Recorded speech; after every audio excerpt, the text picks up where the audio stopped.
চলেন আমরা গিয়ে তাকে স্বীকার করি, কালেমা স্বীকার করে তার হাতে বায়াত গ্রহণ করে দ্বীনের কাজ করি, ইসলামের কাজ করি। আবু জাহেল তখন বলল, এই সিদ্ধান্ত যদি আমরা গ্রহণ করি আর মুহাম্মদ সাল্লাল্লাহু আলাইহি ওয়াসাল্লামের কাছে গিয়ে আমরা বায়াত গ্রহণ করি, তাহলে আমাদের যে নেতৃত্ব, আমাদের যে ক্ষমতা, এত শেষ। এটা কি থাকবে? আমাদের নেতৃত্ব থাকবে না, আমাদের ক্ষমতা থাকবে না।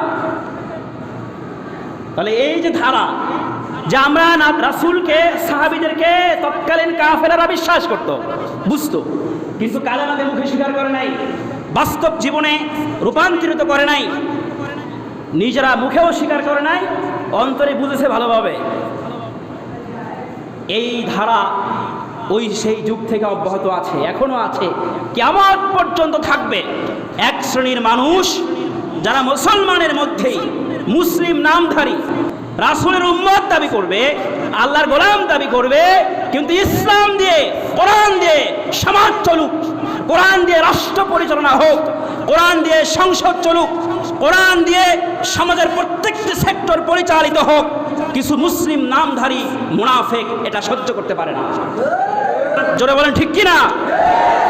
এক শ্রেণীর মানুষ এরকম আছে না নাই? আছে।